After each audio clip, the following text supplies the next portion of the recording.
Welcome everyone to the Kendall Report, where I share my 40 years of experience to help you manage your portfolios and protect your wealth. Don't forget to subscribe, like, and share these videos. A quick housekeeping item. We did launch the WaveTech research tool out to the public on Thursday. So if you signed up, we are going to be doing a meeting on Tuesday at 4:15 Eastern Time, right after the close of the markets. It's going to be a simulcast between Zoom and a YouTube live cast. So the first 100 folks that join in will be able to ask questions. Otherwise, you can join us on the live cast and you can ask questions on the timeline there. But we look forward to doing that. It's going to be training, answering questions, and going through a lot of details. We're going to try to keep that meeting to 1 hour. As we look back on last week, on Friday's video, I talked about the support to hold. And what I was talking about is the support for Friday to hold. And the key number was 30.28, if you recall. And we saw a sharp short covering rally in the last 10 or 15 minutes to push the S&P back above that level. While that kept the short-term trade that I've been discussing that we've been in since early May from 28.40, it's become very vulnerable to rolling over and letting that trade go. Over the past several sessions, I've been talking about the top of a wave 3 and the alternative possibilities of a top of a C wave on a larger scale on an intermediate basis.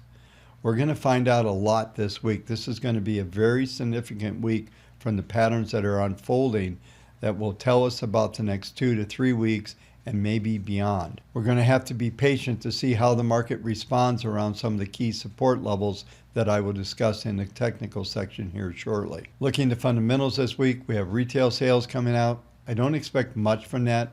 These numbers have been coming in a bit better than expected because the economy is coming back online much faster than many thought they would. I saw a picture of Vegas and it looked like every day at Vegas going back 6 months or a year ago. That's interesting to see that many people hanging out, especially in a casino environment, and this is exciting for the country, to say the least. There's going to be many things that are going to come out that are going to reveal more of this damage that's happened in the economy. The next 2 months will be significant in understanding exactly what's going on in the background. As the speculative frenzy drove the NASDAQ to all-time new highs and the S&P to a new high on this run, we saw the air come out of this market really quick last Thursday. That damage that was done on Thursday was significant, and I will go through these details on what my expectations are from a technical standpoint. One of the things that continues to happen, we hear stories about a second wave of COVID, and there are some increases. I've seen some numbers, and I've never seen anything tracked so closely because there's a narrative that is being developed around this, both from an economic standpoint and a political standpoint in this country right now. With this being an election year, we continue to see the positives and negatives flow around these markets as events happen through the social unrest, as well as very minor numbers that are coming back on COVID. Whether they get worse or not, we're going to see. Chances are they won't in the summer. We're going to probably have to wait till fall, and maybe there's another second wave and all this catastrophe that you hear about to unfold. We're going to have to see the fundamentals come in and see how they fill the gaps. There's still plenty to worry about in the retail sector and the commercial real estate sector, even though we're seeing a generally positive tone in the housing market and the comeback of the economy. Now, we will see housing starts come out this week. That'll be an interesting number. Have retail sales.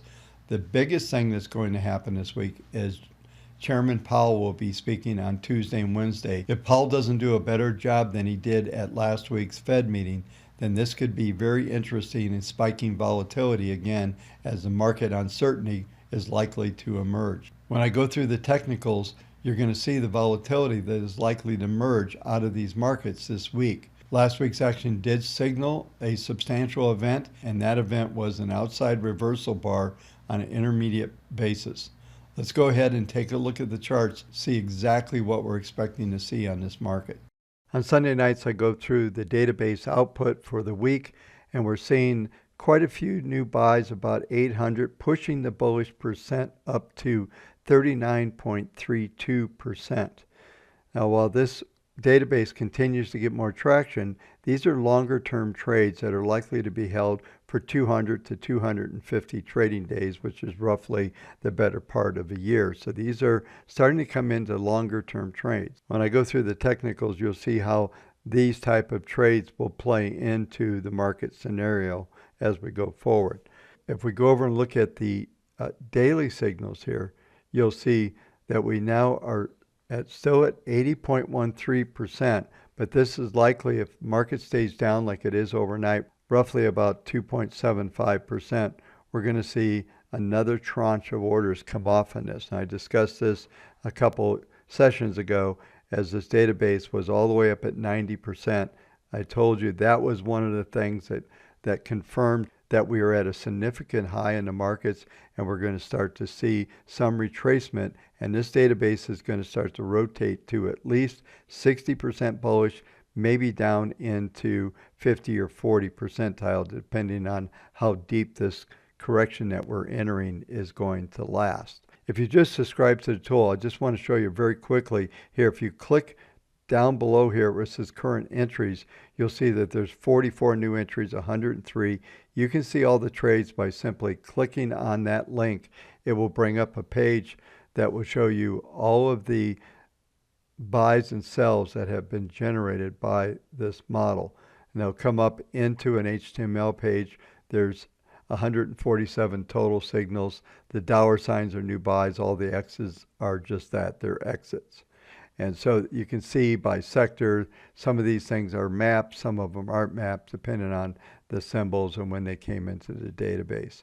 But there's a lot of signals here, and this comes out every day, so you can click on this to get new ideas. You can also download this report into a CSV file or open it in Excel.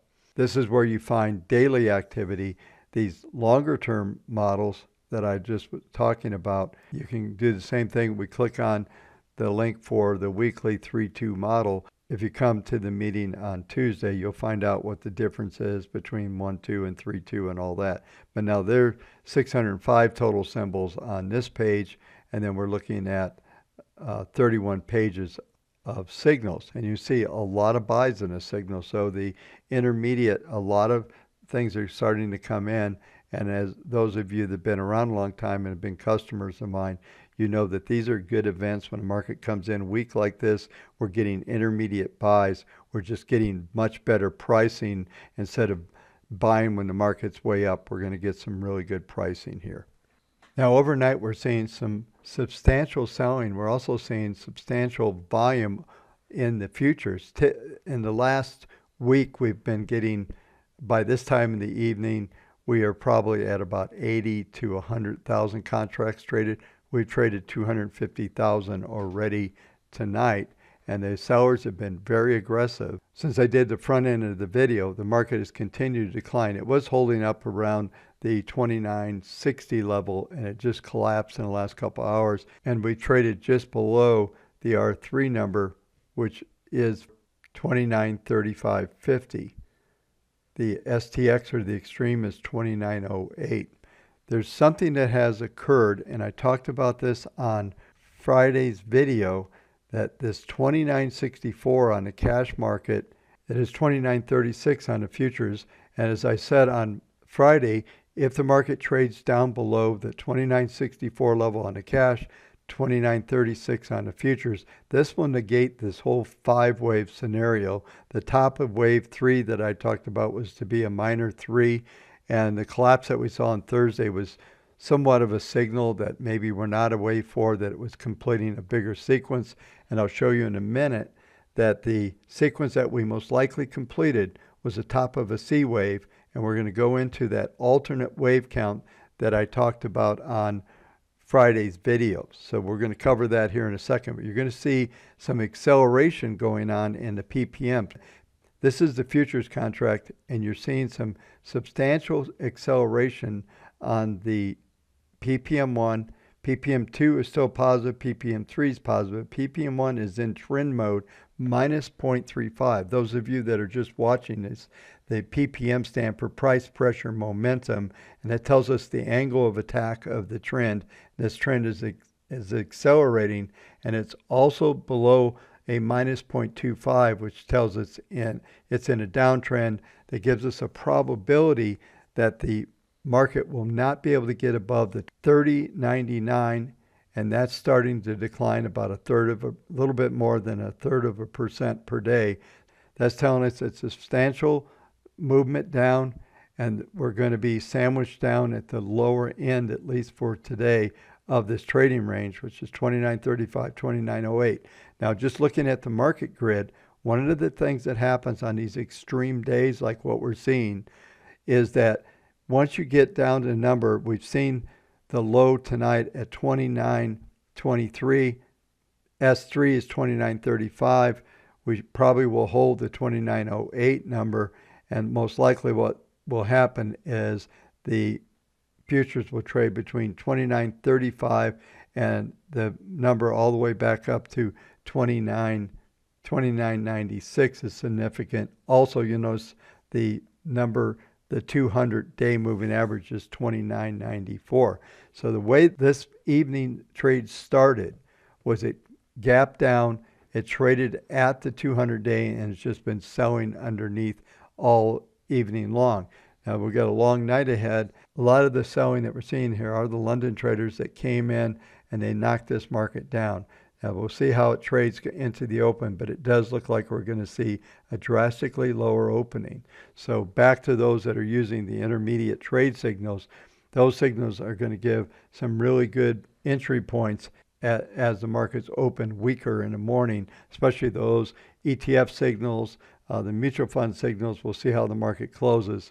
This is a significant open for the short term, but it's not for the longer term basis. This is more likely ends up to be an opportunity if we look out 6-12 months from this moment.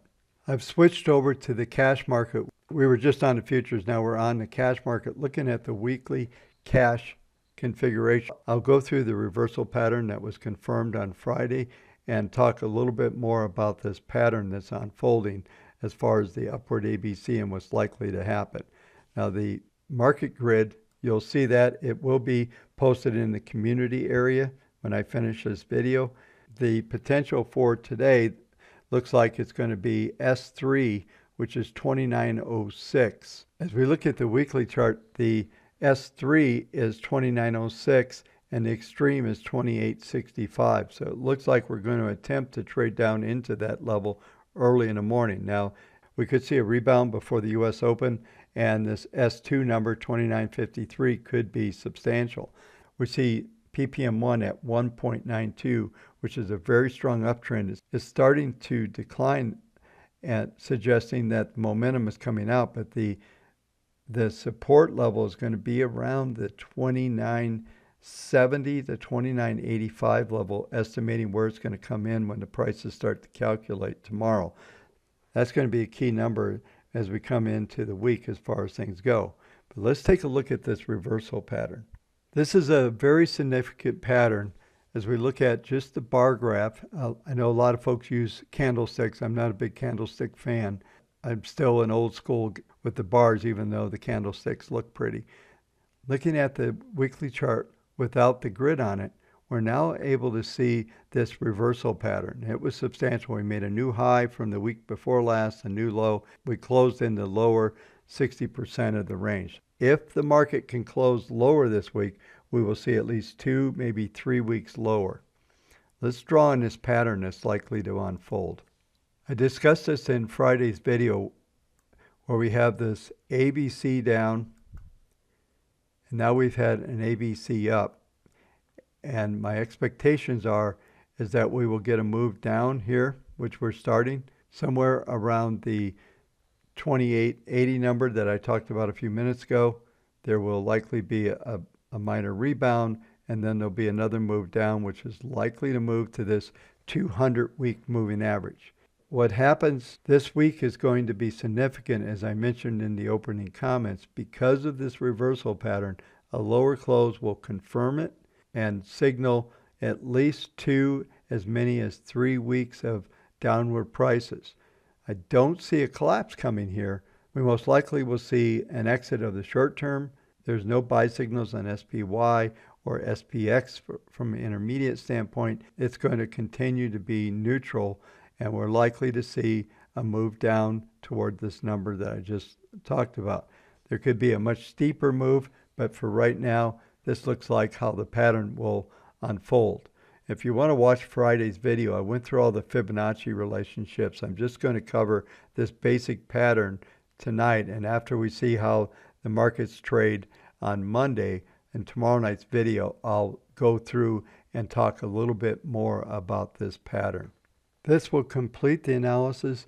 In tomorrow night's video, I will go more in depth and we'll be looking at interest rates in the Dow and some other elements that are out there that I think are going to be significant to watch as this week unfolds. Until we see the markets actually trade on Monday, it's going to be difficult to put the puzzle together until we have a full trading session. Thanks for watching. We'll talk to you tomorrow night.